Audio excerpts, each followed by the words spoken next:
Buenos días, mi nombre es Sharlina Maya y hoy les vamos a explicar la norma oficial mexicana 051-2001, que habla sobre el análisis de agua para la determinación de metales por absorción atómica en las aguas naturales, potables, residuales y residuales tratadas. ¿Qué nos habla esta norma? Bueno, nos dice que los efectos de los metales que nosotros encontramos en las aguas naturales, potables y residuales sobre la salud humana pueden ir desde el intervalo de beneficios a causantes de problemas tóxicos. Esto es dependiendo de su concentración, por lo que su cuantificación en cuerpos de agua es muy importante. Algunos metales son esenciales, otros pueden afectar adversamente a los consumidores de agua, sistemas de tratamientos de agua residual y cuerpos receptores de agua. Objetivo y campo de aplicación. Esta norma mexicana nos va a establecer el método de espectrofotometría de absorción atómica para las determinaciones de metales disueltos, totales, suspendidos y recuperables en aguas naturales, potables, residuales y residuales tratadas. ¿Cuál es el principio de este método? Bueno, el método para la determinación de metales por espectrofotometría de absorción atómica en las aguas naturales, potables y residuales se va a basar en la generación de átomos en estado basal y en la medición de la cantidad de energía absorbida por esto, la cual es directamente proporcional a la concentración de ese elemento en la muestra analizada. Y como referencia, tenemos que consultar la norma 03 de 1980, aguas residuales, muestreo, declaración de vigencia, publicada en el Diario Oficial de la Federación el 25 de marzo de 1980. Mi nombre es Aid Morales Durán y yo les explicaré el apartado de definiciones de la norma 051, que es la determinación de metales por absorción atómica en aguas naturales, potables, residuales y residuales tratadas. Bueno, para empezar tenemos el análisis de blanco analítico. El análisis de blanco analítico es el someter una alícuota de agua reactivo a todo el proceso de análisis por el cual pasa una muestra real. Los laboratorios deben realizar los análisis de blancos para corregir la señal de fondo del sistema de medición. El análisis de blancos se debe realizar en forma periódica o con cada lote de muestras según lo requiera el método. El blanco es agua reactivo o matriz equivalente a la que no se le aplica ninguna parte del procedimiento analítico y sirve para evaluar la señal de fondo. El blanco analítico o de reactivos es agua reactivo o matriz equivalente que no contiene, por adición deliberada, la presencia de ningún analito o sustancia por determinar, pero que contiene los mismos disolventes reactivos y se somete al mismo procedimiento analítico que la muestra problema. Disolución estándar. La disolución estándar es una concentración conocida preparada a partir de un patrón primario. Disolución madre. Corresponde a la disolución de máxima concentración en un análisis. Es a partir de esta disolución que se preparan las disoluciones de trabajo. Ahora pasamos con lo que se dice el mesurando, que es una magnitud particular sujeto a una medición. Los metales disueltos son aquellos metales que en disolución de muestras no acidificada o en estado coloidal que pasan a través de una membrana de poro de 0,45 micras. Los metales suspendidos son aquellos metales en estado suspendido, los cuales son retenidos por una membrana de poro de 0,5 micras. Y los metales totales es la suma de la concentración de metales de ambas fracciones de una muestra, disueltos y suspendidos. Estos pueden ser determinados en una muestra sin filtrar que previamente ha sido digerida vigorosamente con ácido para solubilizar completamente a los metales a determinar. Una muestra compuesta es la que resulta de mezclar un número de muestras simples. Para conformar la muestra compuesta, el volumen de cada una de las muestras simples debe ser proporcional al caudal de la descarga en el momento de su toma. Y una muestra simple es la que se toma en el punto de descarga, de manera continua en día normal de operación que refleje cuantitativa y cualitativamente el o los procesos más representativos de las actividades que generan la descarga. durante el tiempo necesario para completar cuando menos un volumen suficiente que se lleven a cabo los análisis necesarios para conocer su composición, aforando el caudal, descargando en el sitio y en el momento de muestreo. Límite de cuantificación del instrumento. Es la concentración mínima del analito en una muestra y que puede ser cuantificada con precisión y exactitud aceptables bajo las condiciones de operación establecidas en el instrumento. Límite de detección del instrumento. Es la concentración mínima del analito en una muestra, la cual puede ser detectada, pero no necesariamente cuantificada bajo las condiciones de operación establecidas en el instrumento. El límite de cuantificación del método, o LCM, es la menor concentración de un analito o sustancia en una muestra que puede ser cuantificada con precisión y exactitud aceptables bajo las condiciones en que se lleva a cabo el método. El límite de detección del método, o LDM, es la mínima concentración de un analito o sustancia en una muestra, la cual puede ser detectada pero no necesariamente cuantificada bajo las condiciones en que se lleva a cabo el método. Y el límite máximo permisible es el valor o intervalo expresado en unidades de concentración, cantidad de materia o unidades específicas, asignado a un parámetro, el cual no debe ser excedido en la descarga de aguas residuales. Esos valores están consignados en los criterios ecológicos para uso o aprovechamiento del agua. El parámetro es una variable que se utiliza como referencia para determinar la calidad del agua. El patrón de medición es material de referencia, instrumento de medición, medida materializada o sistema de medición destinado a definir, realizar, conservar o reproducir una unidad o uno o más valores de una magnitud para utilizarse como referencia. El patrón nacional de medición es un patrón reconocido por una decisión nacional en un país que sirve de base para asignar valores a otros patrones de magnitud concerniente. Por ejemplo, aquí tenemos un patrón nacional de masa.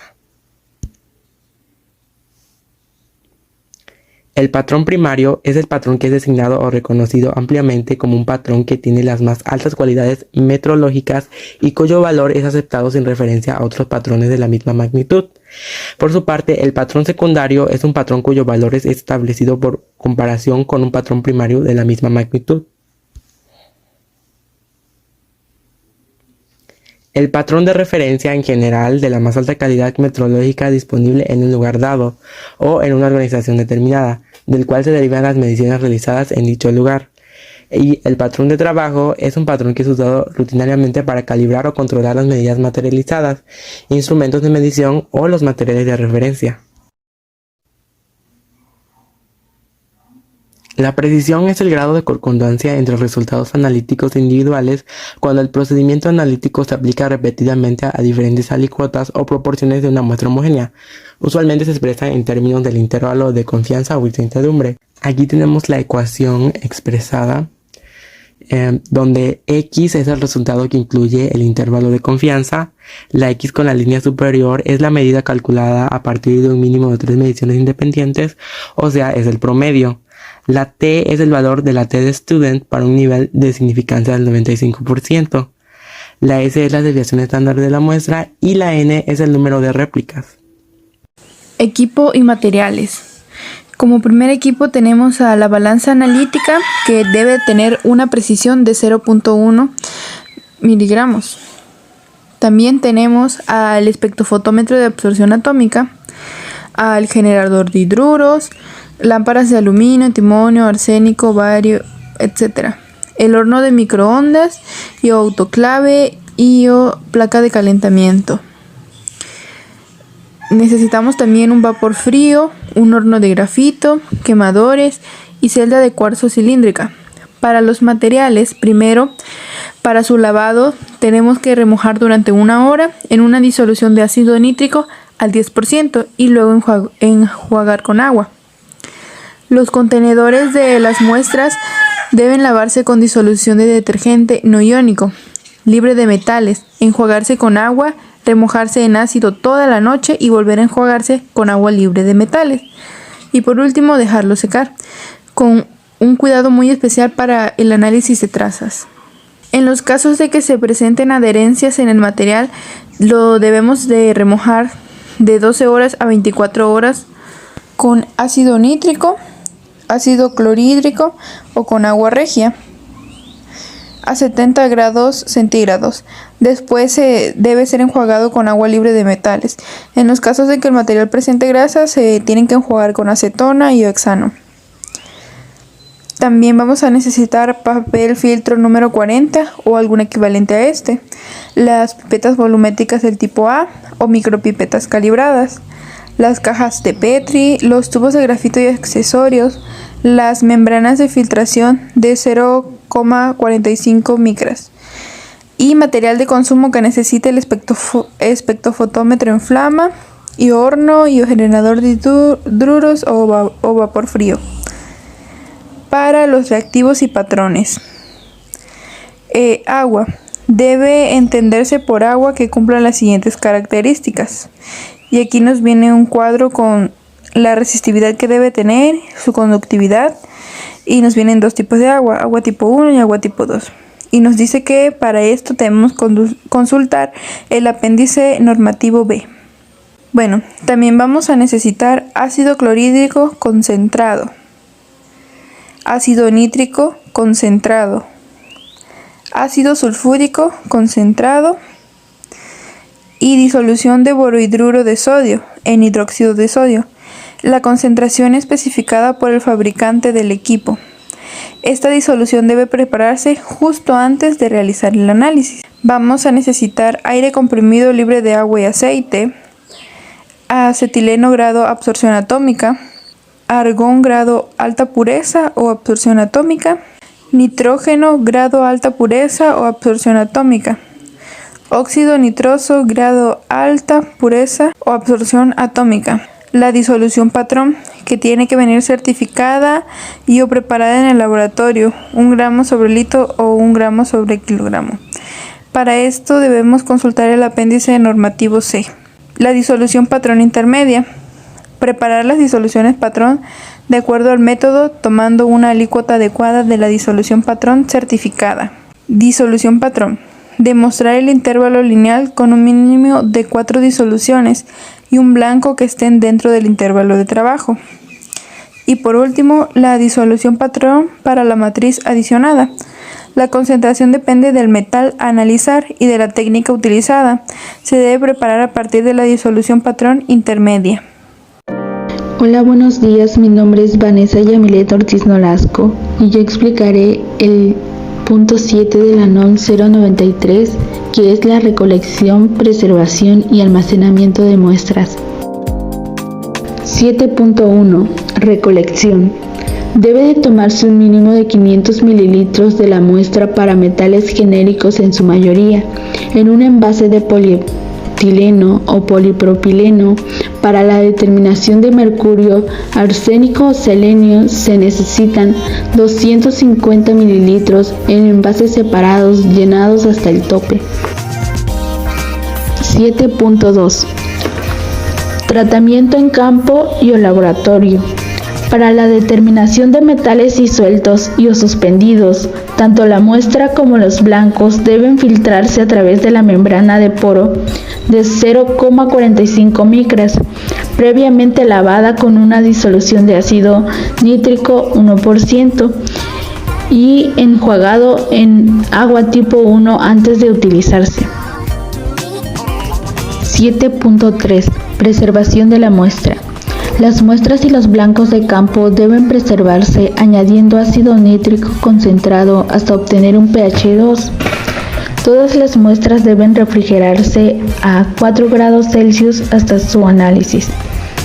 Para análisis de metales a niveles de trazas en aguas naturales deben preservarse con ácido nítrico grados equivalentes. 7.4. El tiempo máximo previo del análisis es de 6 meses. Para mercurio es de 28 días. Para el control de calidad, cada laboratorio que utilice este método debe operar un programa de calidad formal. El laboratorio debe mantener los siguientes registros: los nombres y los títulos de los analistas que ejecutaron los análisis y el encargado de control de calidad que verificó los análisis, las bitácoras manuscritas del analista y el equipo con los que se contengan los siguientes datos. 1. Identificación de la muestra. 2. Fecha del análisis. 3. Procedimiento de control utilizado. 4. Cantidad de muestra utilizada. 5. El número de muestras de control utilizadas en análisis. 6. Cantidad de calibraciones en los instrumentos y de medición. 7. Evidencia de la aceptación o rechazo de los resultados. Y 8. Además, el laboratorio debe mantener la información original reportada por los equipos en disquetes o otros respaldos de la información, ya sea analógica o digital. Esto se hace de tal forma que permita a un evaluador externo conseguir cada determinación mediante el seguimiento de la información desde la recepción de la muestra hasta el resultado final. Cada vez que se adquiera un nuevo material volumétrico, debe utilizarse la verificación de la calibración de este tomando una muestra representativa del lote adquirido. Para la calibración se debe contar con la calibración del material volumétrico involucrado en el método. Verificación de la calibración de la balanza analítica. Verificación del espectrofotómetro de absorción atómica. La verificación debe realizarse cada vez que se utilice el espectrofotómetro. Aspiración directa, aire acetileno y o dióxido nitroso o acetileno también. Este método es aplicable para la determinación de antimonio, bismuto, cadmio, calcio, cesio, cromo, cobalto, cobre, estroncio, estaño, fierro, iridio, litio, manganesio, magnesio, níquel, oro, platino, plata, plomo, potasio, rodio, sodio, talio y zinc, además de otros elementos de interés en el análisis de agua. Para esto se debe encender el equipo y conectar la lámpara para el metal que se va a determinar, alinear la lámpara hasta obtener la máxima energía, seleccionar el ancho de batería espectral óptimo, el cual depende de cada elemento en particular, seleccionar la longitud de onda para el metal de interés de acuerdo al protocolo de laboratorio o el manual del fabricante, optimizar la longitud de cada onda justificada hasta obtener la máxima energía, esperar de 10 a 20 minutos para que se estabilice el equipo. Una vez encendida la lámpara, ajustar las condiciones de la flama, aire acetileno, de acuerdo a las indicaciones del fabricante. Encender la lámpara, permitir que el sistema alcance el equilibrio de temperatura. Aspirar un blanco, matriz libre de analitos, la cual se le agregan todos los reactivos en los mismos volúmenes y proporciones usadas en el procedimiento de la muestra. Aspirar una disolución estándar del metal a analizar. Ajustar la velocidad del flujo del nebulizador hasta obtener una máxima sensibilidad, así como ajustar el quemador horizontal y verticalmente hasta obtener la máxima respuesta. Realizar la curva de calibración con un mínimo de 4 centracciones y un blanco de reactivos en el intervalo lineal demostrado para cada elemento. El primer punto debe ser igual o mayor al límite de cuantificación y el último debe estar dentro del intervalo lineal. El generador de hidruros es un método que es aplicable para la determinación de antimonio, arsénico, mercurio, selenio, entre otros. Primero se debe instalar la lámpara adecuada, colocar a la corriente de la lámpara dependiendo del metal al analizar. Encender el espectrofotómetro y esperar a que se estabilice, seleccionar la longitud de onda y el ancho de banda espectral para el elemento que se va a ser determinado, de acuerdo al protocolo de laboratorio o el manual del fabricante. Alinear la lámpara a su máxima energía. Después, alinear el accesorio que se va a usar para atomizar la muestra. Ajustar el rayo de luz de la lámpara de acuerdo con las especificaciones del fabricante del equipo. Ajustar los flujos de gas de aire y acetileno. Este ajuste no se requiere para la determinación de mercurio.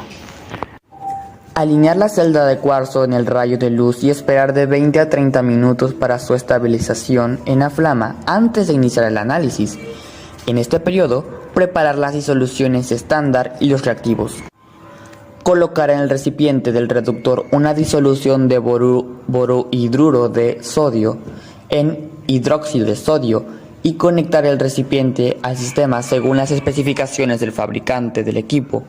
Abrir el suministro de gas inerte y ajustar la presión de acuerdo a las especificaciones del fabricante del equipo. Conectar el vaso de la reacción al sistema generador y esperar el tiempo suficiente para que todo el aire que se purge del sistema. Entonces registrar el cero en el espectrofotómetro. Auto cero. Conectar el vaso de reacción que contiene el blanco de reactivos. Purgar el sistema hasta eliminar completamente el aire. Permitir la entrada de la disolución de borohidruro de sodio hasta obtener la lectura del blanco.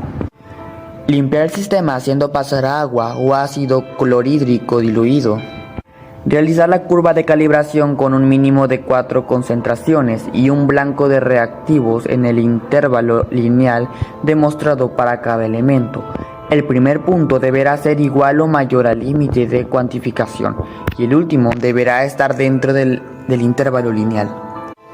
Para el horno de grafito, es un método aplicable para metales donde se requiere de límites de determinación más bajos. Primero se debe establecer la corriente de la lámpara para cada metal y proceder de acuerdo a lo indicado. Seleccionar el ancho de banda espectral óptimo, el cual depende de cada elemento en particular. Colocar la longitud de onda del espectrofotómetro para cada metal de interés, de acuerdo al protocolo de laboratorio o el manual del fabricante. Alinear el tubo de grafito de acuerdo a las indicaciones del fabricante del equipo. Programar el fluido de gas inerte, gas alterno y de agua de enfriamiento de acuerdo a lo especificado por el fabricante. Seleccionar el programa para cada uno de los metales con las sugerencias recomendadas por el fabricante. Procederíamos a inyectar la cantidad de muestra especificada por el fabricante con el tubo de grafito. Realizar la curva de calibración con un mínimo de 4 concentraciones y un blanco de reactivos en el intervalo lineal demostrado para cada elemento. El primer punto debe ser igual o mayor al límite de cuantificación y el último debe estar dentro del intervalo lineal.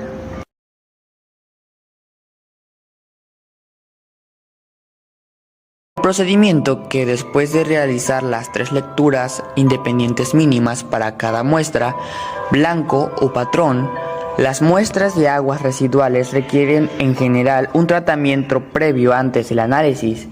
Los metales totales incluyen las combinaciones de carácter orgánico e inorgánico, tanto disueltos como en partículas. Las muestras incoloras, transparentes o con una turbiedad menor a un UNT pueden analizarse directamente sin digestión. En este caso, el agua potable habrá que conectar algunos metales. La preparación de la muestra para determinación de metales disueltos y suspendidos. La muestra debe firmarse en el momento de su colección y o en el laboratorio a través de una membrana de poro de 0.5 micras. Hacer un blanco utilizando una membrana similar lavada con agua para asegurarse de que está libre de contaminación.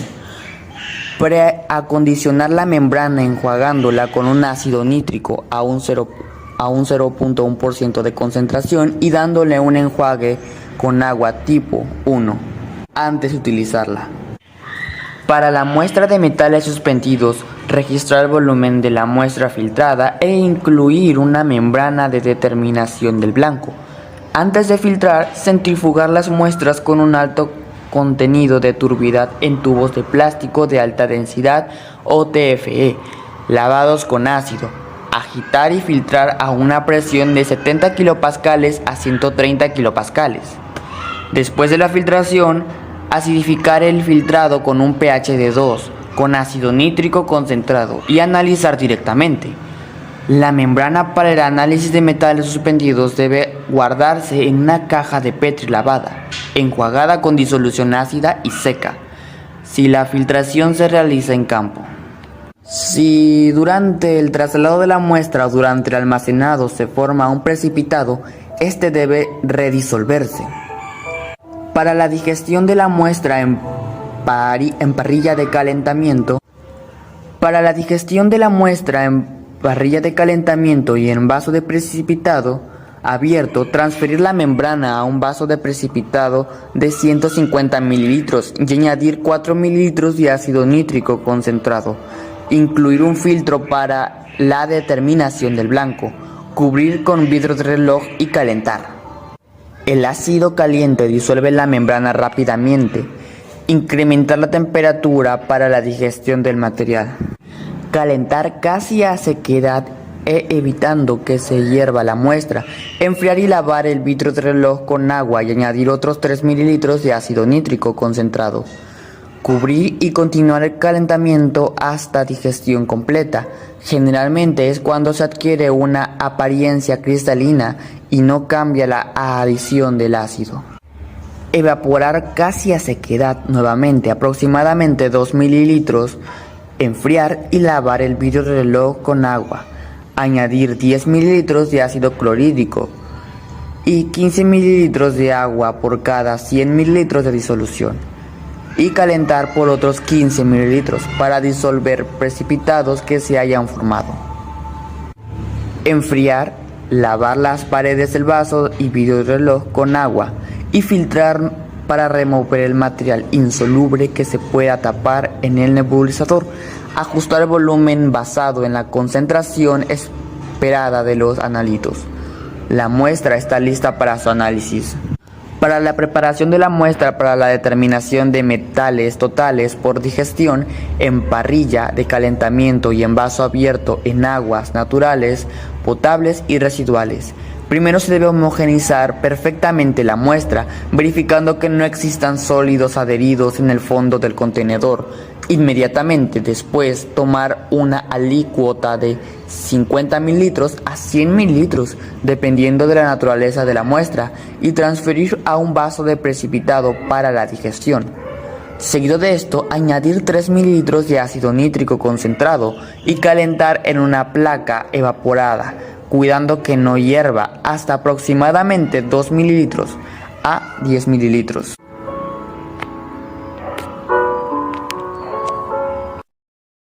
Adicionar 5 mililitros de ácido nítrico concentrado, cubrir con un vidrio de reloj y pasar nuevamente la muestra a la placa de calentamiento. Incrementar la temperatura de calentamiento hasta que exista reflujo de vapores. Continuar calentamiento y en caso de ser necesario agregar mayor cantidad de ácido nítrico concentrado y continuar la digestión. Cuidando que la digestión esté completa, retirar la muestra y enfriar. La digestión puede realizarse en una placa térmica y... Mi nombre es María Isabel González Martínez y la parte que me corresponde explicar es el punto número 11 que trata acerca de los cálculos y el punto número 12 en el que les explicaré acerca de las interferencias. Punto número 11. Cálculos. La norma nos indica que lo primero que se debe de realizar será las gráficas de las curvas de calibración de cada uno de los metales de acuerdo a las concentraciones esperadas de la muestra. Luego se calculará la concentración de la muestra por medio de la ecuación de la recta que se obtiene de las curvas de calibración para cada metal empleando la siguiente ecuación. Ecuación número 1. Según la norma nos marca que la ecuación debe de estar planteada de la siguiente manera.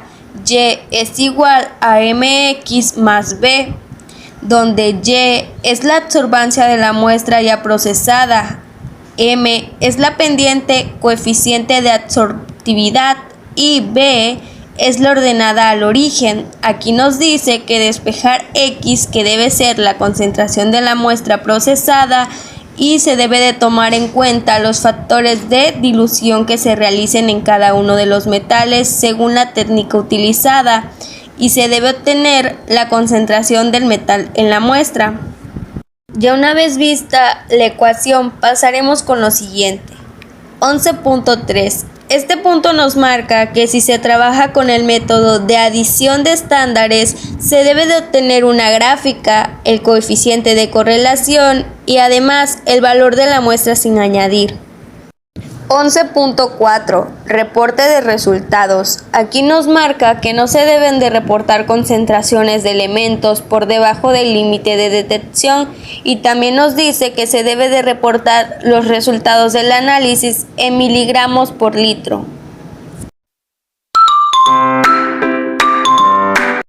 Punto número 12.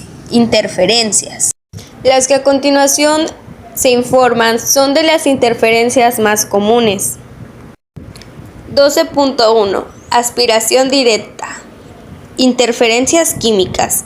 Estas son causadas por la pérdida de absorción por saltos cuánticos de átomos en combinaciones moleculares en la flama. Este fenómeno puede ocurrir cuando la flama no está lo suficientemente caliente para disociar la molécula. La adición de lantano o estroncio a blancos, muestra y estándares disminuye esta interferencia, así como la flama ayuda a la disociación efectiva de las moléculas. Interferencia de absorción no específica. Fondo. La absorción molecular y la dispersión de la luz causadas por partículas sólidas en la flama pueden causar errores positivos. Para evitar este problema se deben utilizar corrección de fondo. Estos sólidos, además de presentar una barrera física al paso de la luz de la lámpara en la flama, forman depósitos en la cabeza del quemador. Sin embargo, esto se puede evitar aspirando continuamente agua acidulada. El agua acidulada es una solución química que se prepara mezclando un ácido con agua. Interferencias de ionización. Ocurren cuando la temperatura de la flama es lo suficientemente alta para generar la remoción de un electrón de su átomo neutral, generándose un ion con carga positiva. Este tipo de interferencias puede controlarse generalmente con la adición de elementos fácilmente ionizables, tales como el sodio, el potasio y el cesio en blancos, muestras y estándares. Interferencias físicas. Están relacionadas con las diferentes propiedades existentes entre las muestras y los estándares, las cuales pueden afectar a la aspiración y eficiencia de nebulización en el sistema de atomización.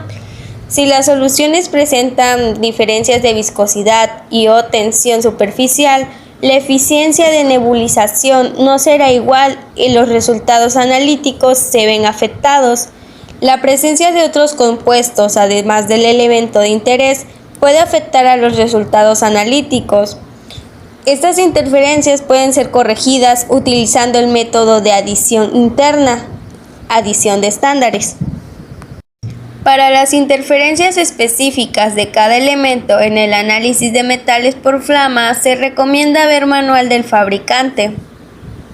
Aquí la norma nos da una nota, la cual dice lo siguiente, que para los elementos que presenten interferencias significativas en ciertas matrices, se recomienda el uso de la técnica de adición de estándares. La adición de estándares es un tipo de enfoque de análisis cuantitativo que se usa a menudo en química analítica, en el que el estándar se agrega directamente a las alícuotas de la muestra analizada. 12.2. Atomización sin flama. Horno de grafito. Interferencias químicas.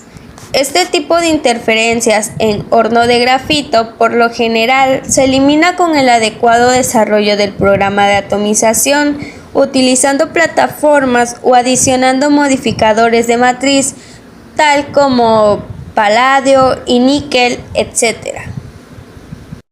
Interferencias de absorción no específica. Este tipo de interferencias pueden ser corregidas en horno de grafito con el uso de corrector de fondo, lámpara de deuterio, fuente continua, por efecto Zeeman o Smith-Hifter. Interferencias espectrales. son causadas por algún elemento debido al traslape entre la longitud de onda de este elemento que es interfiriendo y la del analito de interés. También son causadas por la radiación, absorción, reflexión y emisión de cuerpos opacos producidos durante el ciclo de atomización. Este tipo de interferencias es poco común en la técnica de absorción atómica, pero en caso de presentarse, las formas de superarlas es utilizando lámparas de un solo elemento, no multielementales, o utilizando la técnica de adición de estándares. Interferencias por incandescencia. Esta se presenta por saturación del detector de la señal de emisión proveniente de la incandescencia del tubo de grafito, especialmente a longitudes de onda alrededor de 500 nm y a temperaturas de atomización mayores de 2500 grados Celsius. Este tipo de interferencia se puede corregir utilizando anchos de ranura, slit en inglés, con altura reducida. Interferencias de memoria. Se presentan cuando se analizan muestras con concentraciones altas de un elemento, produciendo señales falsas en las lecturas siguientes por acumulación del mismo dentro del tubo de grafito. Este tipo de interferencias puede eliminarse asignando temperaturas de limpieza, 100 grados Celsius a 200 grados Celsius después de la temperatura de atomización o utilizando tubos con cubierta pirolítica. Para las interferencias específicas de cada elemento en el análisis de metales por horno de grafito, se recomienda ver manual del fabricante. La norma nuevamente nos da una nota, la cual dice que para el adecuado uso de los modificadores, plataformas y corrector de fondo es necesario consultar la información proporcionada por el proveedor del instrumento. Para los elementos que presenten interferencias significativas se recomienda el uso de la técnica de adición de estándares. Generador de hidruros.